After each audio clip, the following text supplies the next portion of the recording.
Hey everyone, this is Amy Roskelly. I am the Conservation, Education, and Communications Manager for the Cuyahoga Soil and Water Conservation District, and this is a quick presentation to tell you more about who we are and what we do.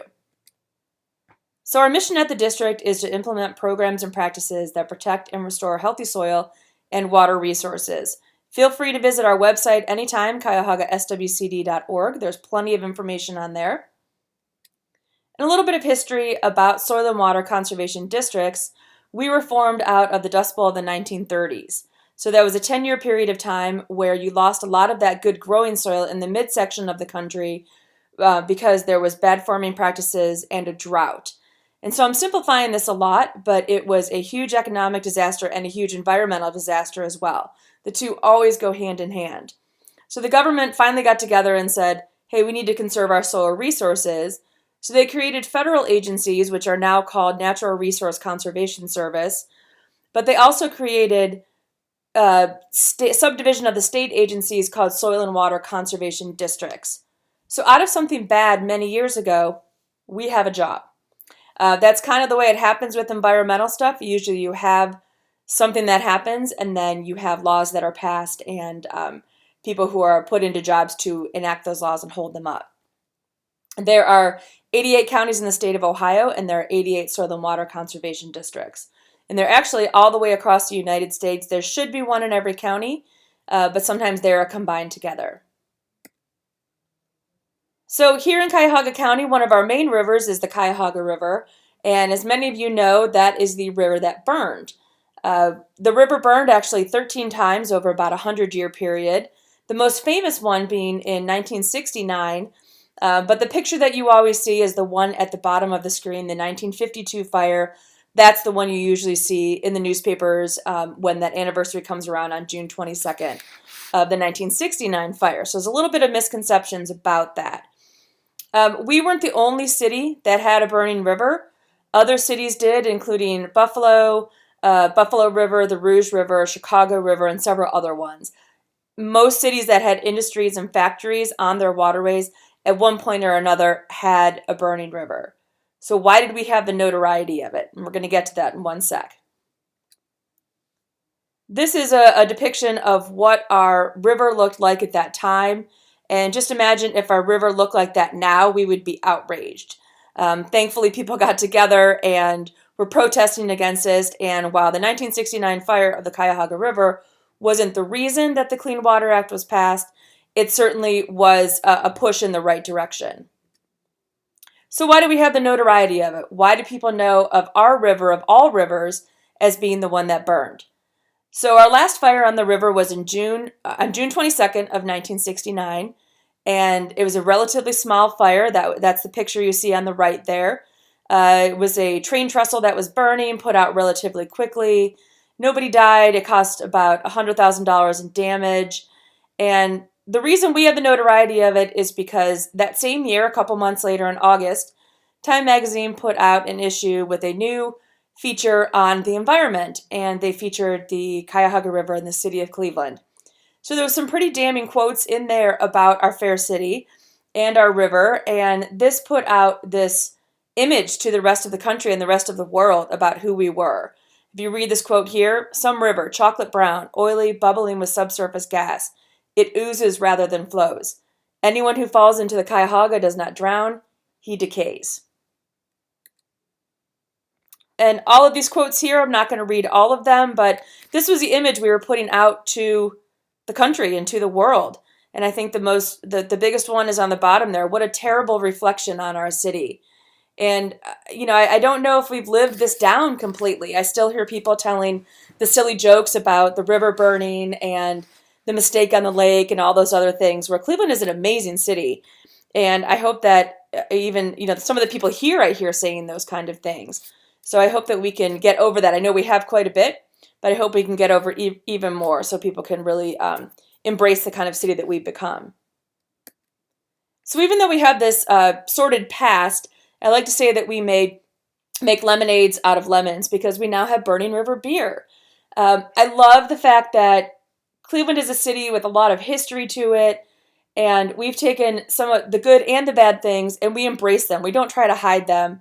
We put them out there. We say, this is what happened to us. This is this is our history, and let's move forward and let's embrace it. So again, this image of Cleveland out into the world, this is sometimes what people still think of us. And the reason I'm bringing this up is because it plays into the environmental laws, into the environmental advocacy within the city of Cleveland. So I love this ad. This was put out by our regional sewer district. Visit Cleveland. No, this doesn't happen anymore. All right, so I mentioned before that the last Cuyahoga River burning wasn't the reason the Clean Water Act was passed, but it certainly was a push in the right direction. It was sort of the proverbial straw that broke the camel's back. So we had other water laws, but in 1972, the Clean Water Act was passed, the Clean Air Act. Of course, we celebrated our first Earth Day around that time, and the Environmental Protection Agency was formed, and they are, of course, the agency that has people who work there to enforce these different environmental laws. So in 1972, they passed a regulation for industries and factories, which are causes of point source pollution. That means you can see the point of where the pollution comes out. So you have an industry or factory making a certain product. They have a waste stream. You can see the pipe where that waste goes out into our waterways. And they pretty much had free reign to do whatever they wanted. So that's the reason a lot of our waterways, not just here in Cleveland, but all over the country, were in the state that they were. So you go to about 10 years later, and through that time you have scientists who are out on our waterways, and they're measuring the health of the water, and they are predicting that because we took X amount of pollution out, we should really have an improvement by X amount or X percent. And what they were finding was that wasn't the case. And they were like, all right, we regulated the industries and factories. There's not as much pollution going into our waterways. What's going on? So they realized that they had to now start regulating what's called non-point source pollution, which we refer to as stormwater and sometimes refer to as death by 1,000 cuts. And what I mean by that is if I get a cut on my arm, I'm going to be fine.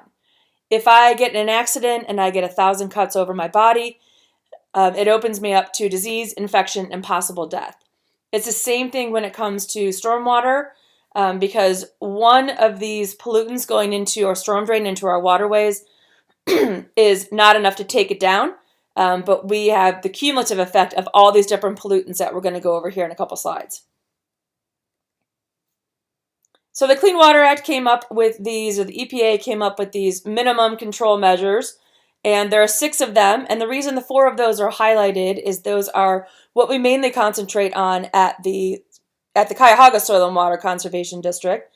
The first 2 are public education and involvement, and that means that the majority of cities within Cuyahoga County have signed on with us to let us implement education and involvement programs relating to stormwater within their cities to keep them in compliance under the Clean Water Act. Illicit discharge is mainly handled by the health department. 4 and 5 are construction and post-construction, and these are for construction sites which are highly vulnerable, and we have inspectors that go out and make sure that those sites have the proper erosion and sediment controls during construction and after construction as well.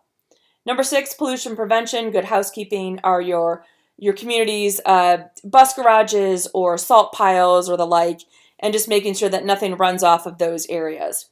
So the Clean Water Act is certainly not perfect, but it is one of the most successful pieces of legislation, environmental legislation that we have in the U.S. And can't even imagine if we didn't have it, it might go back to that picture that we had back there with the hand coming out of the river that's covered in oil and crud. All right, so let's talk about those cumulative stormwater pollutants I mentioned before. One of them, the one that people always mention is fertilizers and pesticides. When somebody puts fertilizers and pesticides on their lawn and it rains or snow melts, if something's still there when it snows, it washes off into our roads and it gets into our storm drains and goes out to our waterways completely untreated.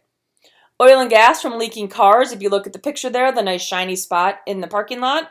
And the reason I have that highlighted is that is one that really drives the point home. There is a frontline special called Poisoned Waters, and they focus on 2 watersheds, the Chesapeake Bay out east and Puget Sound out west. It's a really interesting documentary on PBS Frontline.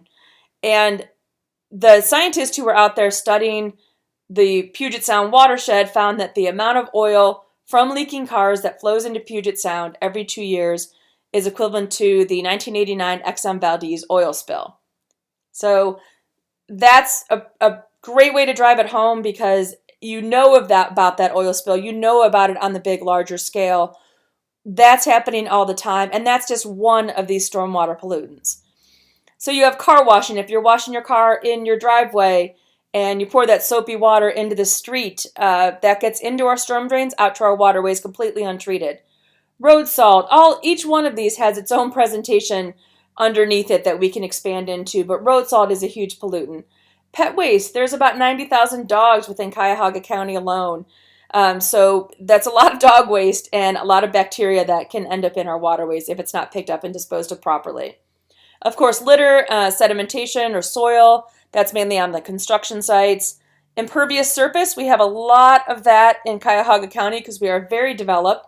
That's impervious or hard surfaces, which take all of those pollutants and shoot them right over into our streets and down into our storm drains.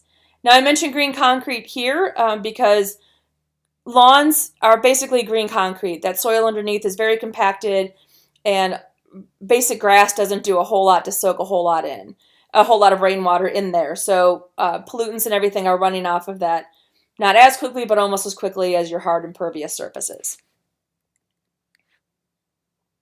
So in Cuyahoga County, we have a lot of urbanization and suburbanization. We have increased impervious hard surfaces, as I mentioned before, including our lawns, which are green concrete.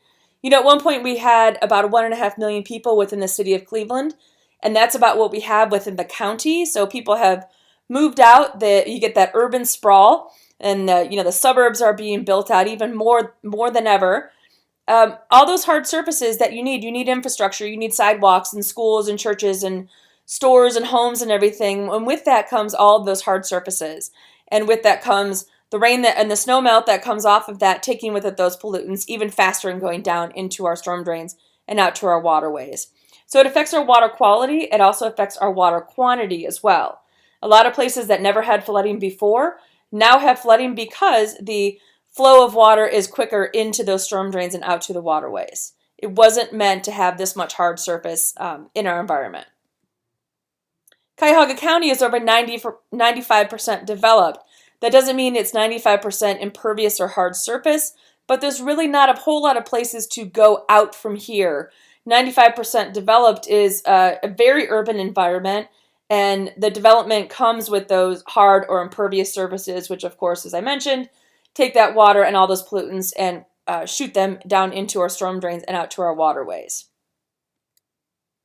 So when it comes to what we do, is we are here to teach people about the land that's in their backyard, have them care about what the practices that they're doing in their yard and in their life, and teaching them that Lake Erie really starts here. It starts on their street. It starts in front of their house. That storm drain you have on your street, or those several storm drains, are really a conveyance system right into your local waterway, goes out to your local watershed and out into, eventually makes its way out into Lake Erie. So you only rain down that storm drain. That's the only thing that should be going down there at any time. But a lot of times that's not what happens. Many storm drains you see are like this picture here on the left. They're very crudted up. They have leaves and debris and trash and litter and all of that. And so it's really important, if you have a storm drain on your street, which I'm sure you do, is to clean that off as much as you can. Your community will come by and do street sweeping, but they don't do it all the time. So if you are able and you're careful about it, you can clean your storm drain and you can help out preventing pollutants that get into our waterway, and also possibly help out flooding issues as well. So we're hoping that you'll take that initiative and you'll make your storm drains look nice and pretty like the one on the right there. All right, I mentioned the word watershed a couple times. This is usually the point in the presentation where I ask people what a watershed is. And I always threaten to leave the room if somebody tells me it's a shed that holds water or it is a shed on the water. So it is definitely not that. What a watershed is an area of land that drains to a certain body of water. And we're going to take this from the United States level and take it down into our own backyard. So I love this graphic here. These are all the watersheds, the main watersheds of our country. And I love the pink in the middle is the Mississippi River watershed. So when you think of the Mississippi River going north to south, and then you realize that all of this land actually drains into the Mississippi, makes its way through all these different smaller streams into that huge body of water, which of course drains down into the south, into the Gulf of Mexico, you realize how many pollutants are flowing there and making their way into the Mississippi and out to the Gulf of Mexico. It gives you the bigger picture than just what's going on in your backyard. So scaling it down a little bit more, let's take this to the Great Lakes watershed. Of course, we live in the Great Lakes watershed because we live on Lake Erie. We're down there at the bottom, at the top of Ohio. And if you're talking about watersheds and any sort of laws you want to implement there, you have to be mindful that water doesn't know our political boundaries. So we have to navigate between the United States and Canada and different states and cities and counties to pass laws, to do ordinances, and try to get a unified front to protect our shared waters. All right, breaking it down a little bit more, we're now in the state of Ohio. The state of Ohio has two distinct watersheds according to the topography of the land. Anytime there's a higher or lower area, that's where that water drains. So the top, around 1/3 of the state, everything drains out into Lake Erie, eventually makes its way out into Lake Ontario over Niagara Falls, and then goes out to the St. Lawrence Seaway and out to the Atlantic Ocean. When I do a presentation, though, if I tell you about the Atlantic Ocean, you may care about it, but it's not really relatable. I have to relate it to your local watershed, not even just Lake Erie, because of that impression that some people have about the city of Cleveland because of what happened back in 1969.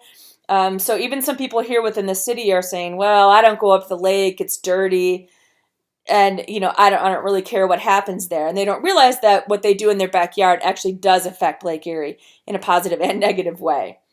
So the bottom 2/3 of the state drain out to the Ohio River. That makes its way out into the Mississippi, that's part of that watershed, and out into the Gulf of Mexico. All right, a couple more slides on watersheds, and then we're almost done. So these are the central Lake Erie watersheds, which are in northeast Ohio. And you can follow them across and see that all of these different watersheds all drain out into Lake Erie. The pink ones are the Lake Erie coastal tributaries, meaning that these are direct drains out. There's not really a big name assigned to them. And then you have these larger watersheds that go further south into our county and into various counties. And again, when we work with these different communities and counties, we have to be mindful that, again, that water does not know our political boundaries. All right, so let's bring it home. We're in Cuyahoga County now. And if you want to know what watershed you live in, you just have to find where you are on this map here. The red line is Cuyahoga County. You have to find your city and then match it up with the numbers off to the side, the numbers that's on the map as well, and realize what watershed you live in. So let's say you are around in the Big Creek watershed, you're number 5 right there. So Big Creek has parts of Cleveland, Parma Heights, Brookland, and I want to say it, oh goodness. Anyway, those are the major ones. So Big Creek doesn't drain into Lake Erie directly. Big Creek will drain into the Cuyahoga River, and then the Cuyahoga River, of course, drains out into Lake Erie. So even if you're the person who won't go to the lake or has a misconception about it, if we can get you to care about the water that's in your backyard and do some different practices to not contribute to stormwater pollution, then you're helping Lake Erie whether you know it or not. And that's kind of our goal there. So, of course, within Cuyahoga County, we're very lucky that we encompass the city of Cleveland. This is the city of Cleveland, and Lake Erie and the beaches that are around are absolutely amazing.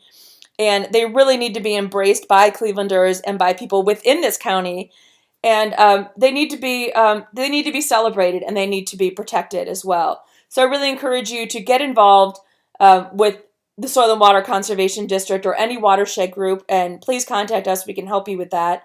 And know that things are safer than they've ever been and cleaner than they've ever been. No waterway is perfect, but as watersheds go and as waterways go, we've got it going on. So this is a quote from the 40th anniversary PBS special about the last burning of the Cuyahoga River, the 40th anniversary of the last burning. And it's called Return of the Cuyahoga. I'm sure it's online somewhere. And the last line is, "The Cuyahoga is no longer on fire, but it can still light the way."